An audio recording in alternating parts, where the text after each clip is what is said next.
ঠিক কিনা?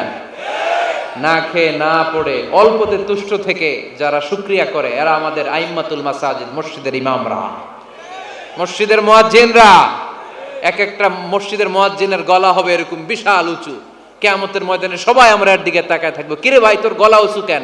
সে বলবে আমার এই গলা দিয়ে প্রতিদিন 5 বার আমি আজান দিয়েছি। কিয়ামতের ময়দানে ঠিকই সম্মানিত, দুনিয়ায় আমরা চিনলাম না ওনাদেরকে। এজন্য কোরআন শিক্ষার আসর জন্য আমরা গড়ে তুলি।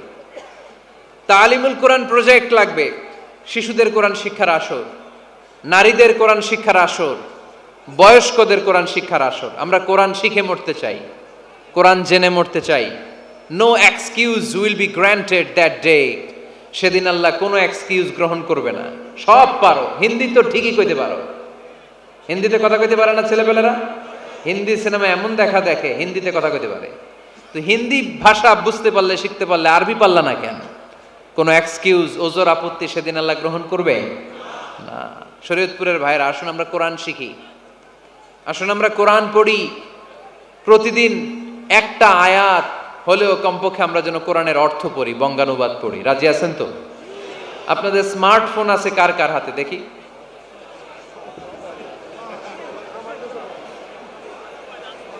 আপনারা কি অ্যানালগ? স্মার্ট আপনি? মাশাআল্লাহ। তোমরাও কি স্মার্ট?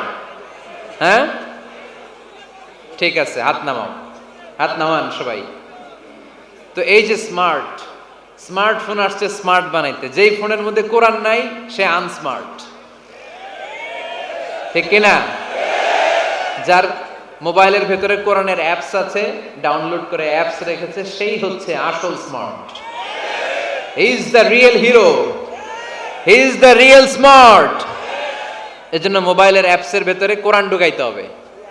শরীয়তপুরের ছেলেরা খুব সহজ, অ্যান্ড্রয়েড সেট ইউজ করলে প্লে স্টোরে যাও, যে তুমি বাংলা কোরআন লিখো চলে আসবে। আইফোন যদি ইউজ করো অ্যাপ স্টোরে যাও, ওখানে যে বাংলা কোরআন লিখো চলে আসবে। সহজ। এত সহজ হওয়ার পরেও আল্লাহ কি বললেন আমরা যদি না শিখি, না জানি, আল্লাহ কি ক্ষমা করবে? যা বলার সব আল্লাহ বলে দিয়েছে এই কোরআনে। এই কোরআনে শুরু হয়েছে বিসমিল্লাহির রহমানির রহিম দিয়ে, মানে বা দিয়ে। কি দিয়ে? চিল্লায় বলেন না, কি দিয়ে? বা দিয়ে। আর এই কোরআন শেষ হয়েছে সূরাতুন নাস দিয়ে, যে সূরার শেষ আয়াত হচ্ছে মিনাল জিন্নাতি ওয়ান নাস। বা আর সিন মিলাইলে কি হয়? বাস। এবার বাসে চড়া শরীয়তপুর শহরে যাব। ওই বাস না, এই বাস মানে যথেষ্ট, এই বাস মানে সাফিসিয়েন্ট, কাফি। আল্লাহ বুঝালেন এই 30 পারায় 114টা সূরায় আমি যা দিয়েছি এটাই বাস, যথেষ্ট, নতুন করে আর কিচ্ছু লাগবে না। চিল্লায় বলেন ঠিক কিনা? এজন্য মোবাইলে কোরআনের অ্যাপস ঢুকাইবেন। কে কে ঢুকাইবেন আজকে থেকে দেখি? আমারে দেখানোর জন্য হাত তুলছেন? দেখাতে হবে একজন রে, তিনি কে? আল্লাহরে দেখান, আল্লাহর ফেরেশতারে দেখান। এখন কই মারছে হাত? আল্লাহর ফেরেশতার কথা কইছি, আর ভয় ঢুকছে। ঢুকাবেন ঢুকাবেন, এদিকে হাত তোলে না কেন? আছে? মাশাআল্লাহ, হাত নামান। আল্লাহ তুমি সব ভাইদেরকে কবুল করো। আমরা যেন মোবাইলে হিন্দি সিরিয়াল না দেখি, আমরা যেন ড্যান্স না দেখি, উলঙ্গ নৃত্য যেন না দেখি। আমরা যেন এই মোবাইলে কোরআন পড়ি। আমরা কান দিয়ে যা শুনবো তাতে যেন সওয়াব হয়। আমরা চোখ দিয়ে যা দেখবো তাতে যেন সওয়াব হয়, ঠিক কিনা? যেন কানে শুনি সদা তোমার কালাম, হে খোদা চোখে যেন দেখি শুধু কোরআনের আয়াত। শোনো আমার মুনাজাত, শোনো শোনো ইয়া ইলাহি আমার মুনাজাত, শোনো আমার মুনাজাত। পড়েন আমিন। তাহলে আমরা যে কিতাবটারে সঙ্গী বানাবো, কিতাবটার নাম সবাই বলেন। আমরা যে কিতাবটারে বন্ধু বানাবো, এই কিতাবটার নাম, এটা আল্লাহর কিতাব। এই কিতাব সংরক্ষণের দায়িত্ব নিয়েছে কে? এই কিতাবকে কেউ ধ্বংস করতে পারবে? এই কিতাবের পিছু লেগে কেউ সুবিধা করতে পারবে? এই কিতাবের তাফসীর কেউ বন্ধ করতে পারবে না, অসম্ভব। কোরআনের কথা ছড়িয়ে পড়বে, যুগ থেকে যুগ, যুগান্তরে, দেশ থেকে দেশ, দেশান্তরে, ঠিক কি না? এটা এমন কিতাব, এই কিতাবের পিছু লেগে লাভ নাই। এই কিতাবের বাণী ছড়িয়ে পড়বে গোটা বিশ্বময়। অনেকে অনেক ষড়যন্ত্র করেছে এই কিতাবকে ধ্বংস করে দেওয়ার জন্য। আমাদের এই খোদ ভারতবর্ষে ষড়যন্ত্র হয়েছিল। ব্রিটিশরা যখন চলে গিয়েছিল, ওরা প্ল্যান করেছিল এই কিতাবকে কি করে আমাদের থেকে ডিটাচ করা যায়, কেমন করে আলাদা করা যায়। এর একটা কমিটি করে দিয়েছে, আপনারা গবেষণা করে দেখেন এই ভারতবর্ষ থেকে কেমন করে কোরআন দূর করা যায়। তারা বুদ্ধি করে বলল, এক কাজ করি, কারণ তাদের কোরআনের কপিগুলো মসজিদ থেকে বের করে আমরা আগুন দিয়ে জ্বালাই দিব, তাইলেই কোরআন শেষ।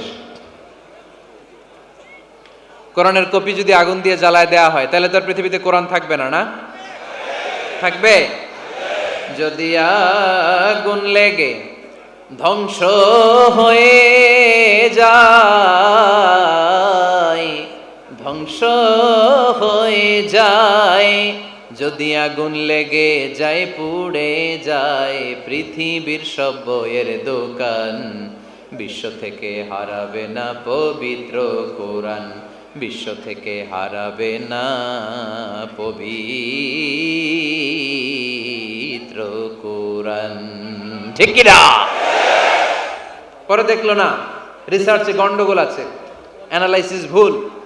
আবার নতুন কমিটি পাঠালো তারা ইংল্যান্ড থেকে, 33 সদস্য বিশিষ্ট কমিটি। তারা এসে গবেষণা করে দেখলো না, এই কোরআন আগুনে জ্বালাই দিলে কোরআন দূর হবে না। কারণ আমরা ভারতবর্ষের হেফজখানাগুলোতে যে দেখেছি, ছোট্ট বাচ্চারা মাথা দুলিয়ে দুলিয়ে কোরআন পড়ে। কোরআন তারা শুধু কাগজেই লিখে রাখে না, সিনার ভিতরে গেঁথে রাখে। ওই কোরআন মুসলমানদেরকে শিখিয়েছে কে? সে আল্লাহ বললেন, আর রহমান আল্লামাল কোরআন খালাকাল ইনসান আল্লামাহুল বায়ান। আল্লাহ বললেন, আমি মেহেরবান, আমি কোরআন শিখিয়েছি। আমরা বললাম, আল্লাহ আর আপনি কি করেন? আল্লাহ বলেন, খালাকাল ইনসান, আমি মানুষ বানিয়েছি। সুবহানাল্লাহ পড়েন। আমাদেরকে তৈরি করেছে কে? জোরে বলতে হবে, কে? মানব সৃষ্টির 3টা পদ্ধতি কোরআনে পাওয়া যায়। পদ্ধতি নাম্বার 1, বাবাও নাই মাও নাই। এই পদ্ধতিতে আল্লাহ কাকে বানাইছে বলেন? আদম আর হাওয়া আলাইহিস সালাম। এদের বাবা মা ছিল? 2 নম্বর পদ্ধতি হচ্ছে মা আছে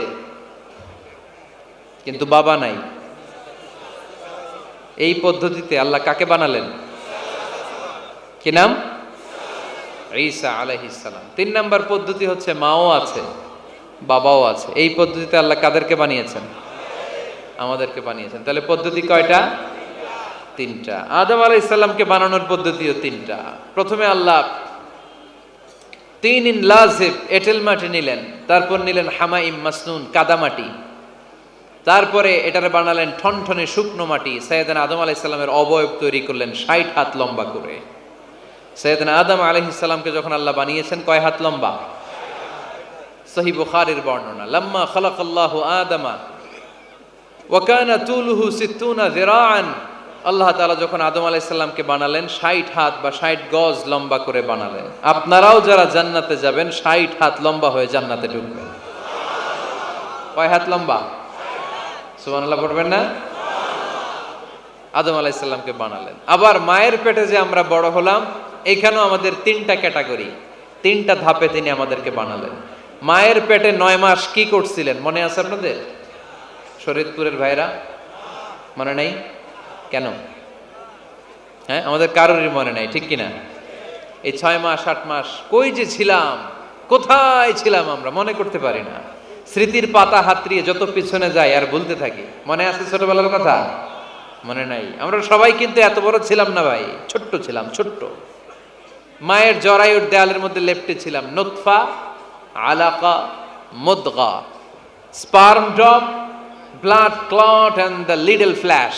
ছোট্ট নাপাক পানি ছিলাম। ওইটারে আল্লাহ বড় করতে আরম্ভ করলেন। বড় করতে করতে রক্তপিণ্ড বানালেন। রক্তপিণ্ড থেকে আল্লাহ গোশতপিণ্ড বানালেন। আমরা প্রত্যেকেই এরকম একটা গোশতের টুকরা ছিলাম। এটার ভিতরে আল্লাহ কঙ্কাল ঢুকালেন, আমার স্কেলিটন, আমার কঙ্কালটা, আমার অবয়বটা ঢুকালেন। তারপরে আবার গোশত দিয়ে প্যাকেট করলেন, তার উপরে আবার চামড়ার প্যাকেট পড়ায় দিলেন। পড়েন সুবহানাল্লাহ। এরপরে 9 মাস পরে এই পৃথিবীর বুকে স্মুথলি আমাকে আসার সুযোগ দিলেন কে? একথাই আল্লাহ সূরা আল মুমিনুনে বললেন, ওয়ালাকাদ খালাকনাল ইনসানা মিন সুলালাতিন মিন তিন সুম্মা জাআলনাহু নুতফাতান ফি ক্বারারিন মাকিন ثم خلقنا النطفة علقة فخلقنا العلقة مضغة فخلقنا المضغة عظاما فكسونا العظام لحما ثم أنشأناه خلقا آخر فتبارك الله أحسن الخالقين পড়েন আল্লাহু আকবার। তাহলে দোয়া করে দেই আর না না না ঠিক হবে না, কষ্ট হচ্ছে আমি বুঝতে পারতেছি। আরো কয়েক মিনিট শুনবেন? পড়েন পড়েন লিল্লাহে তাকবীর, লিল্লাহে তাকবীর। মায়ের পেটে আমাদেরকে তৈরি করলো কে? আল্লাহ। 10 মাস আমাদেরকে খাবার দিল কে? অক্সিজেন দিল কে? দেখেন দুনিয়ার কেউ কিন্তু আমার খোঁজ নিতে পারে নাই, ভিতরে যে পারছে ওই গোপন জায়গায় একজন আমার রিজিক দিত, তিনি কে? আমার নাভির সাথে আমার মায়ের জরায়ুর একটা কানেকশন ছিল, ওই একটা লাইন দিয়ে আমাদের সবাইকে আল্লাহ খাবারের ব্যবস্থা করেছেন, পানির ব্যবস্থা করেছেন, বাতাসের ব্যবস্থা করেছেন। দুনিয়ায় আসার সাথে সাথে দুনিয়ার মানুষরা ওই খাবারের লাইনটা কেটে দেয়, ঠিক কিনা? শরীয়তপুরে বুঝে রেখে দেয়, কি করে? কাটাপ। দেখবেন সিজার করার পরে বাচ্চাদেরকে বের করে কেচি দিয়ে যারা সিজার করে ডাক্তাররা কি করে? কেটে দেয়। বাচ্চার পা ধরে মাথাটা নিচু করে নিতম্বের মধ্যে থাপ্পড় মারে কয়েকটা, তারপরে বাচ্চা ওয়া ওয়া করে কেঁদে ওঠে, ঠিক কিনা? আমরা আমাদের কানে শুনি ওয়া ওয়া, আসলে সে আল্লাহর কাছে কেঁদে কেঁদে ফরিয়াদ জানায়, বলে আল্লাহ 9 মাস 10 মাস মায়ের পেটের ভেতরে ছিলাম, কেউ তো খোঁজ খবর নিল না, তুমিই তো আমার এই নাভির সাথে মায়ের জরায়ুর একটা লাইন দিয়ে ওই এক লাইনে খাবার, এক লাইনে পানি, এক লাইনে বাতাস ঢুকিয়েছো। 9টা মাস এই খাবারের লাইন আমার ঠিকঠাক ছিল, আমার টেনশন ছিল না, কিন্তু দুনিয়ার বুকে আসার সাথে সাথেই এদের সাথে আমার কি শত্রুতা আমি জানি না, আসার সাথে সাথে আমার খাবারের লাইনটা কেটে দিস। আল্লাহ একটা মাত্র খাবারের লাইন ছিল, মানুষগুলো কেটে দিল, আমি এখন কি খাবো, আমি এখন যাব কই? আল্লাহ বলে কাঁদিস না, 8 মাস যেমনি খাওয়াইছি এখনো খাওয়াবো। সুবহানাল্লাহ পড়েন। খাবারের একটা লাইন ছিল, কেটে দিয়েছে, ওই একটার বিপরীতে তোর মায়ের বুকের ভেতরে এখন খাবারের 2টা লাইনের ব্যবস্থা করে দিলাম। খালাকাল ইনসান, তিনি মানুষ বানিয়েছেন, মানুষের যা দরকার তার ব্যবস্থাও করে দিয়েছেন। চিল্লায় বলেন ঠিক কিনা? এজন্য আল্লাহ বললেন আর রহমানু আল্লামাল কুরআনা খালাকাল ইনসানা আল্লামাহুল বায়ান। আমি মেহেরবান, আমি তোমাদের কোরআন শিখিয়েছি, আমি মানুষ তৈরি করেছি, আমি তোমাদেরকে ভাষা শিক্ষা দিয়েছি। সুবহানাল্লাহ পড়েন। আল্লামাহুল বায়ান, আমি তোমাদেরকে বয়ান শিখিয়েছি। এই যে আমরা বয়ান করি, আমাদের যে ভাষা, এই ভাষা কার দান? আমাদের বাংলা ভাষা কার দান? পৃথিবীতে অনেক ভাষা আছে, একটা ভাষার প্রকাশভঙ্গির সাথে আরেকটার মিল নাই, একটার প্রকাশভঙ্গির সাথে আরেকটার মিল নাই। চাইনিজরা চাইনিজ ভাষায় কথা বললে ইংরেজরা কিচ্ছু বুঝে না, ইংরেজরা বললে আরবরা বুঝে না, আরবরা বললে মালায়রা বুঝে না, মারায়রা বললে আফ্রিকানরা বুঝে না। সুবহানাল্লাহ পড়েন। আমি অনেক দিন দেশের বাইরে থাকি, 10 বছরেরও বেশি আমি পড়াশোনা করি, এখনো পিএইচডি করি। তো মিশরে যখন আমি পড়াশোনা করতাম তখন দেখতাম এক এক ভাষায় এক একজন কথা বলে। আমরা বাঙালিরা যদি কোনো কথা বলে হাসাহাসি করি, হেসে হেসে আমরা কুটি কুটি হয়ে যাচ্ছি, মরে যাচ্ছি, কিন্তু ওরা হাসে না, বিদেশিরা, ওরা বুঝে নাই তো। আবার ওরা যখন কথা বলে হাসে, আমরা কিছুই বুঝি না। সুবহানাল্লাহ পড়বেন না? ওইটা বাদ দেন, আমাদের বাংলাদেশে আসেন, আমাদের বাংলাদেশে এক এক জেলার সাথে আরেক জেলার ভাষার ভিন্নতা আছে না নাই? সুবহানাল্লাহ পড়বেন না? ঢাকার ভাষার সাথে ফরিদপুরের ভাষার অমিল, সিলেটের অনেক অমিল, চট্টগ্রামের অমিল আছে না নাই? সবচেয়ে বেশি অমিল সিলেটে আর চট্টগ্রামে, ঠিক কিনা? ওনাদের ভাষাগুলো এমন, শুনলে বোঝার উপায় নেই যেটা বাংলা ভাষা না অন্য ভাষা, কিন্তু প্রত্যেক আঞ্চলিকতায় একটা মাধুর্যতা আছে না নাই? আল্লাহ পাক এই কোরআনের মধ্যে আঞ্চলিকতার দাম দিলেন। হিশাম বিন হাকিম বিন হিজাম কোরআন থেকে তেলাওয়াত করতে শুরু করলেন। এই তেলাওয়াত শুনে সাইয়েদনা ওমরে ফারুক ওনার ঘাট ধরে টেনে বিশ্বনবীর কাছে নিয়ে আসলেন। ওমরে ফারুক বললেন, ইয়া রাসূলুল্লাহ, দেখেন হিশাম বিন হাজিম কেমন করে কোরআন পড়ে। দেখেন ভিন্নভাবে কোরআন পড়ে, আপনি শিখাইছেন একভাবে, ও পড়ে আরেকভাবে, ওর বিচার করেন। আসলে আরেকভাবে পড়ে নাই, অন্য আঞ্চলিকতায় পড়েছে। যেমন আমরা পড়ি ওয়াদ-দুহা ওয়াল লাইলি ইযা মা ওয়াদ্দাআকা রাব্বুকা ওয়া মা ক্বালা ওয়ালাল আখিরাতু খায়রুল লাকা মিনাল উলা। কিন্তু কোরআনের আরেকটা লাহজা বা আরেকটা পড়ার পদ্ধতি আছে, যেখানে ওনারা পড়ে ওয়াদ-দুহা ওয়াল লাইলি ইযা সাজা মা ওয়াদ্দাআকা রাব্বুকা ওয়া মা ক্বালা। সুবহানাল্লাহ পড়বেন না? হাশিম বিন হিকাম এরকম বাঁকা করে পড়ছিলেন। ওমরে ফারুকে বাঁকাটা শিখেন না, উনি শিখছিলেন সোজা। ওমরে ফারুক আবার সোজা সাপটা পছন্দ করতেন। সুবহানাল্লাহ পড়েন। বিশ্বনবী বললেন, হিশাম বিন হিজামকে তুমি ছাড়ো। বললেন, হিশাম তুমি কিভাবে পড়েছো? হিশাম বলে, আমি এইভাবে পড়েছি। বিশ্বনবী বললেন, হাকাদা উনজিলাত, এভাবেও নাজিল হয়েছে, সমস্যা নাই। ওমর তুমি কিভাবে পড়েছো? ওমর বললেন, আমি তো এইভাবে শিখেছি। বিশ্বনবী বললেন, এভাবেও নাজিল হয়েছে, সমস্যা নাই। উনজিলাল কোরআনু আলা সাবআতি আহরুফ ফাকরাউ মা তায়াসসারা মিনহু। আরবি ভাষা একটা, কিন্তু এর মধ্যে আঞ্চলিকতা আছে 7টা। এই 7টা আঞ্চলিকতা দিয়ে কোরআন নাজিল করেছে কে? এজন্য আঞ্চলিকতার মর্যাদা আল্লাহ কোরআনেও দিলেন। এজন্য বললেন, আর রহমানু আল্লামাল কোরআন খালাকাল ইনসান আল্লামাহুল বায়ান। আমি মেহেরবান, আমি কোরআন শিখালাম, আমি মানুষ বানালাম, আমি তোমাদেরকে ভাষা শিখালাম। সুবহানাল্লাহ পড়েন। এরপর আল্লাহ বললেন, আশ-শামসু ওয়াল কামারু বিহুসবান ওয়ান নাজমু ওয়াশ-শাজারু ইয়াসজুদান। সুবহানাল্লাহ। আশ-শামসু ওয়াল কামারু বিহুসবান, চাঁদ আর সূর্য আমি তৈরি করেছি তোমাদের হিসাবের জন্য। হিসাব আছে না নাই? কতদিন এক বছর আপনাদের শরীয়তপুরে? হ্যাঁ, 365 দিন। এটা তো সোলার ইয়ারের হিসাব বললেন, মানে সৌর বৎসর। আর চান্দ্র বৎসরে 354 বা 55 দিন। তাহলে এই সূর্য আর চাঁদ, চাঁদ আর সূর্যকে আল্লাহ এই মহাবিশ্বে দিয়েছেন হিসাবের জন্য, ঠিক কিনা? আল্লাহর হাবিব বললেন, সুমু লিরুইয়াতিহি ওয়া আফতিরু লিরুইয়াতিহি। চাঁদ দেখে রোজা রাখো, আবার চাঁদ দেখে রোজা ভাঙো। আমরা রমজান শুরু করি কি দেখে? জোরে বলেন। ঈদ শুরু করি কি দেখে?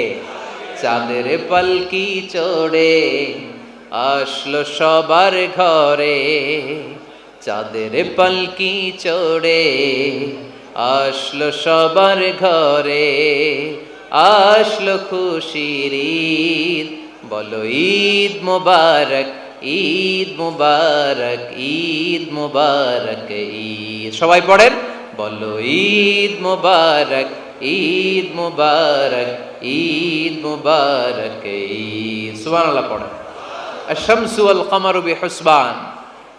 সূর্য চন্দ্রের গায়ে লাগে না, চন্দ্র সূর্যের গায়ে লাগে না। কোনোদিন কি দেখেছেন সূর্য আর চন্দ্র ধাক্কা লাগছে? দিনের ভেতরে রাত ঢুকে গেছে, রাতের ভিতরে দিন ঢুকে গেছে, এরকম কি কখনো হয়েছে? সব কিছু একজনের আইন মানে, চিল্লায় বলতে হবে, তিনি কে? এরপরে আল্লাহ বললেন, ওয়ান নাজমু ওয়াশ-শাজারু ইয়াসজুদান। আকাশের তারকারাজি আর বৃক্ষমালা একজনকে সিজদা করে, তিনি কে? আকাশের তারাগুলো আল্লাহরে সিজদা করে, কিন্তু আমরা আল্লাহরে সিজদা করতে চাই না। গাছগুলো আল্লাহর জিকির করে, কিন্তু আমরা জিকির করতে চাই না, ঠিক কি না? অস্ট্রেলিয়ার সিডনি শহরে একটা জঙ্গল আছে। ওই জঙ্গলে একটা গাছ আছে, গাছ। ওই গাছটা টু দ্য ডাইরেকশন অফ কেবলা, কেবলামুখী হয়ে মানুষের মতো রুকু করে আছে, একটা গাছ। সুবহানাল্লাহ কইতে পারলেন না? ক্যালেন্ডারে দেখা যায়, পত্রিকায় দেখা যায়, গাছ রুকু করে আছে। আমরা রুকু করি না, আমরা সিজদা করি না। কিয়ামতের দিন আল্লাহ বলবে, আমার সিজদা দিয়ে দেখা। আপনারা যারা নামাজ পড়েছেন, সিজদা দিয়েছেন, তারা আল্লাহু আকবার বলে সিজদায় লুটিয়ে পড়বেন। আর যারা নামাজ পড়ে নাই, তারা শত চেষ্টা করেও তাদের পিঠকে বাঁকা করতে পারবে না। এজন্য 5 ওয়াক্ত সালাত জামাতের সাথে পড়ার দরকার আছে না নাই? আজকের এই মাহফিলটা তখনই সফল হবে যখন আমরা এই ওয়াদা করতে পারবো যে জীবনে কোনোদিন নামাজ ছাড়বো। এই ওয়াদা করা যাবে? সবাই করতে পারবেন? কার সাথে? আমার সাথে। ওয়াদা করবেন কার সাথে? হাত তুলে আল্লাহরা দেখান, আওয়াজ করে আল্লাহরা ডাকেন, বলেন হে আল্লাহ। আরো জোরে একটা ডাক দেন, পড়েন আল্লাহ। হাত তুলে ওয়াদা করলাম 5 ওয়াক্ত সালাত জামাতের সাথে আদায় করার চেষ্টা করব, তুমি তৌফিক দাও, আমিন। আর জোরে আমিন। সূরা আর রহমানের শিক্ষা হচ্ছে যে সব সময় আমরা ভরসা রাখবো একজনের উপর, তিনি কে? আমাদের গুনাহ যত বড়ই হোক, আল্লাহর দয়া তার চাইতে বড়। আপনারা কি বিশৃঙ্খলা করবেন না? শরীয়তপুরের মানুষ অনেক শরীয়ত লঙ্ঘন করতে জানে, দেখা যাচ্ছে। বসেন, আমি আপনাদের মেহমান, আমি ওঠার পরে তারপরে উঠেন, এর আগে উঠবেন না, বসেন। সূরা আর রহমানের শিক্ষা হচ্ছে আমাদের পাপ, অন্যায়, গুনাহ যত বড় হোক না কেন, আল্লাহর দয়া তার চাইতেও বড়, ঠিক কিনা? এজন্য নিরাশ হবেন না, হতাশ হবেন না। আপনি যত পাপ করেন না কেন, অনুতপ্ত হলে অজু করে এসে জায়নামাজটা বিছিয়ে 2 রাকাত নামাজ পড়েন, পাপের কথাগুলো স্মরণ করেন, ক্ষমা চান, চাওয়ার মতো চাইলে সব গুনাহ মাফ করে দিবে কে? আল্লাহ আমাদের সবাইকে কথাগুলো বুঝার ও আমল করার তৌফিক দান করুক। আমরা পড়ি আমিন।